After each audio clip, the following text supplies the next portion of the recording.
on the self-serve side, we like working with agencies directly because these SMBs are not doing those optimizations. We can see it in the data, they're not. I think if you're an SMB managing your website, you're not going to start blogging. You've got stuff to do. You really, truly need to be prepared to present your whole SMB's value proposition online in every possible way.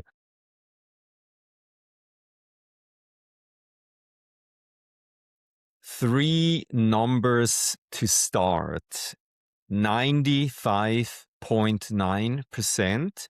That's the AI crawl rate on local websites that stack 4 or more key optimizations. And those same sites pull 16 times more crawler visits than the average site. One more number, 81%. That's the share of all AI crawler traffic right now coming from one single company. And one more before we talk to the person behind those numbers. 33, as in 33 times more AI crawler visits for sites that publish 50 or more blog posts versus sites that don't blog at all. Those numbers come from one of the most rigorous AEO studies the industry has produced. And today we're unpacking what every agency and local business owner should do about them. Welcome to part 2 of the AI SEO Insider podcast. I'm Chris Raulf, AI, SEO, and GEO expert and the founder of Boulder SEO Marketing. This is where we cut through the AI hype and talk to people who are getting real results. Well, back with me today is Shawn Davis, head of content and communications at Duda. Shawn designed the questions and wrote the paper on a statistical analysis of 858 paid websites against nearly 70 million AI crawler visits in a single month. Most defensible AEO research I've seen anywhere. A quick recap, Shawn, before we get to you. Part 1, which is linked below in the description field of this YouTube video. Please go and watch it first or after this conversation. We covered why this research got built, why SMBs have been missing from the AEO conversation, and the headline finding every agency needs to memorize. AI crawled sites generate 3.2 times more human traffic, 2.7 times more form submissions, and 2.5 times more click-to-call events than sites the AI agents ignore. Today, we go deeper, the features that actually move the needle, what's doing all the crawling, and what every agency and local business owner should be doing this week. Shawn, welcome back. Thanks for having me. It's glad to be back, Chris. Hey, Shawn, quickly, just briefly reintroduce yourself and also briefly introduce Duda. Yes, I'm Shawn. I do content and communications at Duda. Duda is a website builder specifically for agencies and anyone building websites on behalf of SMBs. So I think that context is why we did this research, and I'm glad you asked. It's an important part of it. Awesome. All right. Hey, let's dive right into it. The features that actually move the needle. All right. So Google Business Profile Sync came out as the single largest correlated factor in your study. 92.8% crawl rate on sites that have it. But adoption across the entire base is only 0.4%. Walk us through that gap and what it means for any agency listening out there. Yeah, so I'll go at that in two angles. I'll start with the gap first, and this is how we have to measure it on our platform. Duda has a unique feature that we call Google Business Profile Sync. So what it does is it takes the things that we know about your client that you've entered in the editor, things like their name, their business hours, their location, basically all the stuff that appears in local schema, and we sync it with Google Business Profile bidirectionally. So that ensures that the content is always correct, always up to date on both ends. So just because someone has enabled that doesn't mean that they don't have a Google business profile. However, as you saw in the research with that huge call rate, there's a ton of value in using some kind of automated sync feature and ensuring that this data is always up to date on all these platforms. We see, for example, in different apps, the Uberall and Yext app that people install, which is a kind of, for people who are familiar, a kind of content syndication tool. It makes sure that data is correct on multiple websites. Those websites get more crawler visits too. So the syncing is very important. But more broadly about Google Business Profile, this is like classic local SEO. This should be the top of everyone's list. It should be the number one thing they're doing. And so I think it's very encouraging to see that that impacts AEO as well. Man. Yeah, I mean, most people that I talk to, right, we help local service businesses over at Mhm. Boulder Marketing, my agency. Google Business Profile, it's so important. So that was amazing to read. Let's dive a little bit deeper here. You mentioned local schema. Local schema gives a 17% point crawl rate lift, and it's already at 22% adoption, which makes it the most scalable lever any business owner can pull. For our audience, give them the practical version. If somebody adds local schema, obviously, to the website this week, what should they realistically expect? Yeah, that's a good question. I would imagine that they could expect to start appearing in more of these, well, local prompts, for lack of a better term. I don't know if we have an industry term for this yet, but these ideas about like when AIOs are appearing in local search. This was my favorite finding, by the way, that we found. It's the thing that I dived in to look for. We mentioned this in part one, and again, I would encourage anyone listening who hasn't heard it to listen to it. But we dived into in part one this idea of why we did the research, and we were talking a lot about, can AI even be optimized? Can SMBs do that? But we also came out from this local angle, like, because that's what a lot of SMBs care about. Does local affect it at all? And to see this lift with local schema and then with Google Business Profile, to see it move the needle and impact it all, I think really says something that, hey, these crawlers do not only look at these SMB websites, but they care where they're based. And so that's a long-winded answer of saying, for an agency or an SMB installing this, I would expect to start appearing in these local searches, things where your local consumer's location is taken into account or where they ask specifically about a community. Yeah. And by the way, so that research revealed so much information, right? If you're an Yeah. agency owner out there or the owner of a small local business, check below. We'll include the information about the research, obviously, below in the description field of this YouTube video. You can run this stuff through an AI and come up with a checklist of the most important things, right? It's the stuff that we discuss here. If you want to do SEO yourself, this is basically your checklist. So that being said, let's talk about the feature stacking, which I found wild. Sites with 0 features active have a 50.7% crawl rate. Sites with 4 or more features active hit 95.9% crawl rate and 16 times the average crawler visits.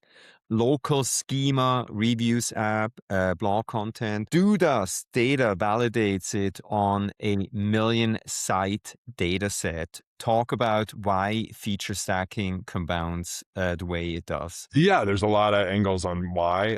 In my personal opinion, I think it makes the site more useful, which is something that we talk about mattering in SEO and certainly matters in AI. It also adds more content, which is part of that usefulness. So you mentioned blogs, you mentioned reviews, and you mentioned local schema. These are 3 really important data points for a website to have, right? So within those 3 things, if you think the blog is providing a lot of content, so when we think about AI as an answer engine and needing to produce things to create those answers, that can come from a big, useful blog. When we talk about local schema, now we guarantee that we've got an address, we've guaranteed that we've got some kind of phone number, some kind of business name. That's useful too. Then we've got reviews. We're adding some level of authoritativeness to the website. We're now adding like, hey, this is what a third party has said about us. Don't just take our word for it. And so the combination of these things is going to improve it.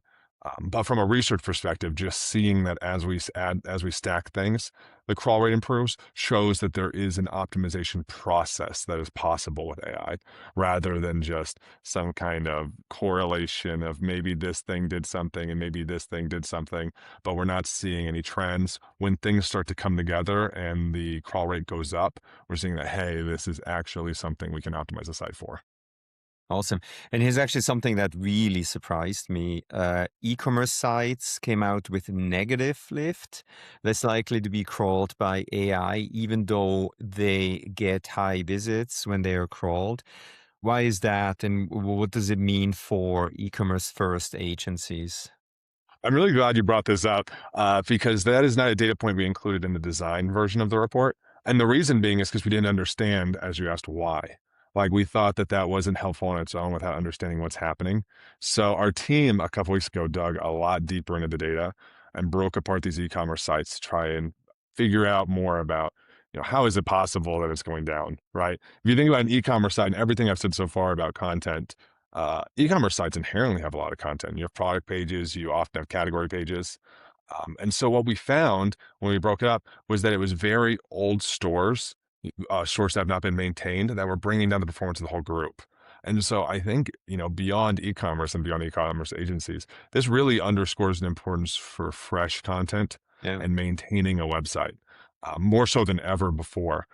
When we looked at new stores, particularly those who were bringing in some kind of revenue. So we use that as an indication that, hey, they're maintaining this site, they're actively taking care of these stores. Those ones ranked 21.6 percentage points better than a baseline website, while old stores performed 26.9 percentage points below the baseline. So they were really dragging it down. And if you see that 27 is bigger than 21, that would bring the average below the baseline. So for an e-commerce agency, the quality of the tools they choose is important. We had a different e-commerce product back then that some of these sites are using. They're using a legacy product that doesn't have necessarily all these optimizations. So the quality of the tool is important, but then also maintaining it. I think some places are willing to pass. This is what we've seen. Some places are willing to pass the store entirely to the SMB and take their hands off. Yeah. And that could be a disaster. Like that could start to hurt. Yeah, it's actually, back in 2021, we were so busy helping so many clients and we neglected updating our own website. And man, we got hit by a core Yeah. algorithm update. We lost nearly 80% of our traffic. So, lesson learned, right? Fresh Yeah. content. Yeah. Um, um, let's continue on this track here. So, who's actually doing the crawling? And I wrote these stats down. OpenAI apparently accounted for 81% of all AI crawler visits back in February. Anthropic Claude was 16.6%, Perplexity 1.8, Google 0.6%.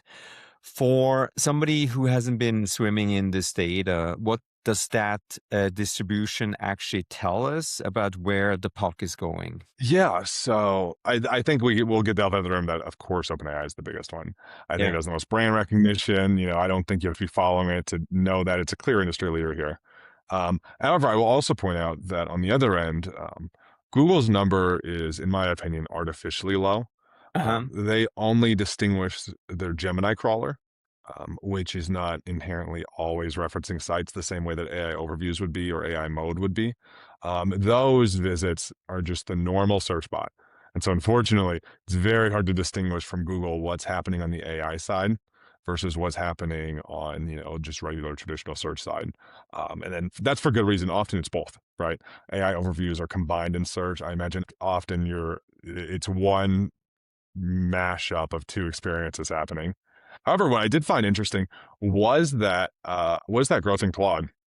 I we don't have data from last year. I wish we did. Yeah. I cannot imagine it was 16%. Back then, there's no chance. And you see in the news too. Anthropic's getting some press, they're getting some hype, and they are really building up their product. And so I think for people that aren't in the industry but are interested in this, it's starting to look that like a lot different than search. That there are multiple viable platforms to keep an eye on, whether it's Google's AI overview that you only get a kind of mysterious look into and can only tangentially optimize for, ChatGPT that's very popular, or Claude that is growing so rapidly. Yeah. There are three very viable options happening. Absolutely. Yeah, I mean, everybody, when I have, sales calls or talk to other SEO agencies, everybody seems to have made the switch from ChatGPT mostly to Claude. Yeah, so I Hmm. bet those numbers are way up. Let's Hmm. talking about ChatGPT. So GPT alone drives 57% of all AI crawler traffic and almost all of the user fetch. That's the live answers piece. Claude is heavy on training. What's your read on the strategic implication for sites building AI visibility right now? Yeah, so user fetch kind of tells us the most about what's being recommended right now, in that it's probably the closest proxy to real citations that we have. So it's definitely important. However, the others are important too, right? We want our website's information to exist in the model's training data, and we want to be indexed. So while all three are valuable, I think for an agency making optimizations that has to really prioritize their time among clients, there would be a lot of value in watching that user fetch data just because it says what's being recommended and because ChatGPT is such a large percentage of traffic right now. Yeah. All the models work generally similarly, that they use these RAG algorithm stuff. So it's worth believing that if you are improving your performance in ChatGPT, even if you're not directly optimizing for Claude, it will probably get a little bit better. So it's best to probably watch ChatGPT's user fetch right now. Absolutely. And you know what, while I think professionals like us are now primarily using Claude, so Hmm. we track, right, how we get leads. And Yeah. I even ask people, it's like, hey, did you find this? It's like, oh, yeah, we found you on ChatGPT. So critically important. All right. Let's talk about large language model referral traffic on Duda's platform. It grew 73% in 12 months. Claude grew 23 times. Tiny absolute numbers, but that growth rate is the signal, not the size. Where does this trajectory take us in the next 18 months? Yeah, I mean, this is going to continue to be a much bigger deal for Yeah. SMBs, right? We aren't seeing AI adoption slow down. I actually saw today in Google did their event where they've built in this Gemini intelligence in the phones now. We're going to continue to see much more of that. I know Apple's working on their own thing with Siri based on Gemini. We're going to see this become more integrated into phones. We're going to see probably AI mode get bigger and bigger. All of this for the SMB is that these traffic numbers, like we think they're going fast now. I just do not see a world where that slows down. I think that there are two things that are happening simultaneously. First, these experiences are becoming more common. They're Hmm. becoming more accessible. They're working better. It's just getting better at retrieving information. The consumer's more happy to use it. And then number two, as consumers get more comfortable with these tools, they may be more likely to kind of use them to their full extent, to ask more specific questions, to demand more information that search was not useful for in the past. And so, again, for an SMB, they cannot ignore these numbers. If they have an agency, they should be asking their agency about how they perform in AI right now. Yeah, absolutely. All right, final topic section of this two series part here. Let's talk about what agencies and SMBs should actually do right now. So I think I remember I asked you on our prep call whether Duda is going to start selling direct to SMBs. Your answer was a clean no. Tell our audience why Duda's strategic position is to equip agencies and why that matters for the agencies listening right now. Yeah. Yeah, I love this question. If anyone else in the audience works in communications, it's not very often you get to give a clean yes or a clean no. Like you don't get to give 100% to something. And so I love this question because I do give it 100% no. As a company, Dudo, just frankly, we like to make more sophisticated tools for professionals. We generally prefer to work with the agency rather than the SMB. It enables us to do stuff like this research, something that an SMB would probably download and be like, "Ooh, this is great. I need to do this." And then, it dies in the download folder with a million other things. Uh, we don't want to do that. We want we want our effort to be useful. We want it to be impactful. We want to be able to kind of push the envelope and stay at the forefront of this stuff. Um, and so without getting too much into like sounding like an ad, it's just we prefer to make these kind of tools. And so regardless of what's happening on the SMB side, we would rather enable agencies to do it themselves for the SMBs than work with SMBs to help them do it. Perfect. And I assume somebody can go to duda.co, right, and find, is there a network of agencies that will help people build Duda sites? We do, yeah. We offer two models. So we also offer a white label version for agencies that don't want to say they're using Duda. Okay. And that's great. So that's an option too, but they can also go to duda.co and they can look around. We have our experts profile portfolio full of some agencies that make websites. I would just recommend SMBs though, to be honest, just work with your local agency. We like to think that if an agency gets enough clients, they'll come to Duda anyway. We're going to help them at scale. But regardless, if you're an SMB listening, look for agencies in your area. Like, Yeah. trust me, the money is worth the effort. Like, the money's Yeah. worth it. You're going to make more. Awesome.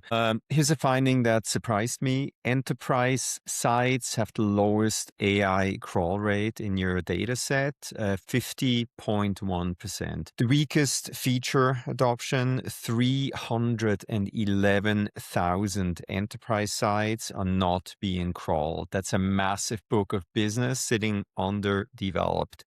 What's your take? Yeah, I think this ties perfectly into your last question. So when we categorize our sites, we categorize them by the person who owns the account plan, right?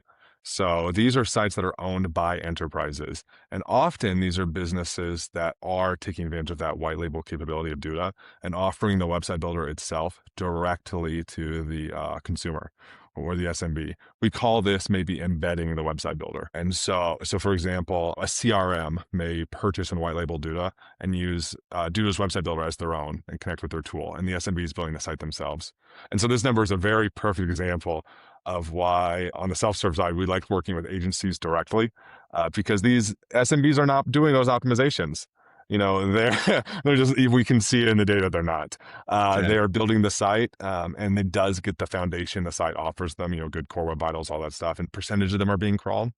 But there's no guarantee that the content is good. There's no guarantee that they've done, as you saw, the feature adoption, that they're setting up, entering their data into the field to generate the local schema or syncing that with Google Business Profile or starting a blog.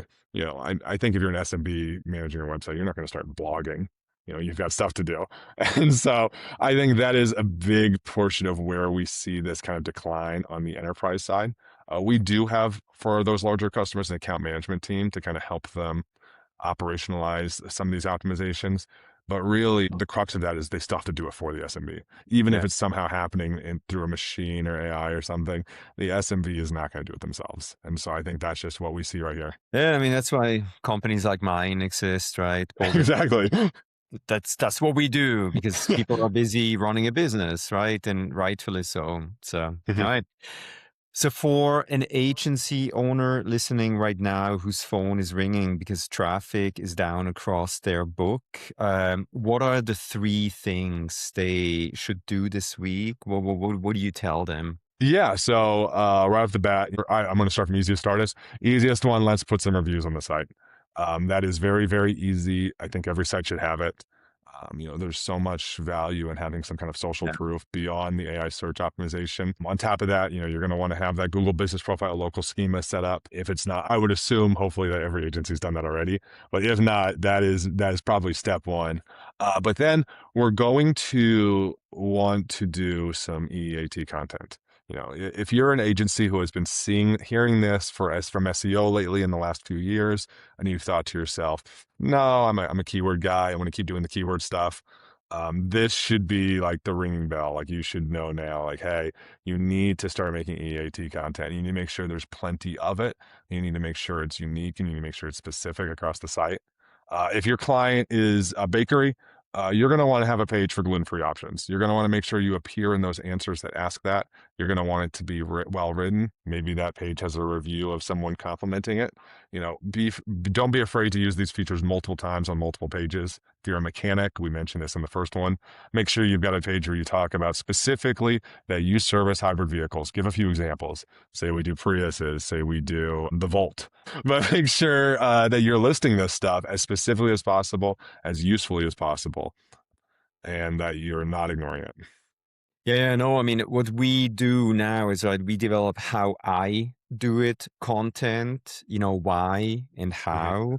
The world have seen enough top guide on how to, whatever subject that's Mhm. like no longer working. It's like we consult now with our clients. We basically extract their knowledge. We actually build a custom language model for them that sits on top of one of the Claude right now, one of the large language models. Mhm. And then we're able to build, content that really reflects how they do things, right? Gluten-free, vegan bread made this way. That's so critically important. So I couldn't agree more. All right. Last big picture question. 2 or 3 years from now, what does local search look like, and how much of what we currently call local SEO has been replaced by what we're now calling local AEO?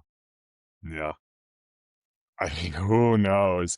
I'm pretty confident, in the future, Google's just going to give you a few answers rather than a list of links. I think we're inching towards that. It's Yeah. getting more prominent. That's basically their goal with the local pack in the past, was to give you a few answers immediately. I think that's always what they've been inching towards. And I think if you stop and you listen to Google and what they've said and what they've always been working towards for decades, it is truly to probably give consumers the most useful information and the exact thing they're looking for at the time. AI is going to make that better. Yeah. It is going to become more personal. I would not be surprised if you start to see things like memory happening in Google search that you see in other AI platforms, where past searches and internet activity start to inform the responses so they're even more useful and so it's more tailored. And that means the websites are going to have to be more specific and more useful than what we've even talked about today. And so I do think local AEO will take some kind of precedent over local SEO. But what I mean by that is just that, exactly what I said just before, that this EEAT content is going to become completely indispensable in the future. That you really, truly need to be prepared to present your whole SMB's value proposition online in every possible way, in a way that is crawlable and that is helpful and that is authoritative and that is not the ultimate guide blog anymore. And I think that is the one thing we can guarantee. Yeah, yeah. I mean, I hear it every day, right? I see, oh man, I'm not showing up this and there. It's right. Like you have to develop content that Mhm. specifically addresses how you differentiate yourself in the market out Mhm. there. And that's through content, through all the things that we discussed here. And this is what local AI SEO is going to be. I think it's already here. Mhm. Um, all right, very cool. Let's do a few rapid fire questions here. Shawn, wine or Yeah. beer? Beer. It's Dog. Colorado. It's gonna be beer. Well, yeah, I agree. Uh, dogs or cats? Dogs. Beach or mountain? Mountain. Here in Colorado. I know. Broken. I'm kind of checking off a list. Yeah. Indian or Chinese food? Indian, actually, but changes daily. All right. Claude, Perplexity, or ChatGPT? I think Claude. Yeah. Cool. Shawn, any last words of wisdom before I do my closing here? No, I would tell anyone listening, to dive into the research, to listen to part one if they haven't already, and to don't be afraid to try and give some of these a shot today with some of your clients. Awesome. Hey, Shawn, this has been one of the most exciting AEO conversations I've had on the podcast. You and your team gave the industry truly data that we generally needed. Every agency owner listening should print out that 3.2 time stat and tape it to their monitor right here. Where can people find you, Duda, in the full study, besides the information right below in the description field of this YouTube video? Yeah, so you can find the full study at duda.co. We'll have a link to it on our blog, blog.duda.co. You can find me on LinkedIn. You can find Duda on LinkedIn. We're available on pretty much every social media platform, including YouTube. And yeah, I encourage everyone to check us out. Cool. Hey, Shawn, this has been awesome. We could have done this in person. You're right across the bridge, but maybe we'll get to manage to get together at some point. Yeah. Thank you so much. As always, everybody, thank you so much for your interest in listening. Stay safe and healthy, and we'll catch you next time. Shawn, thank you so much. Thanks for having me.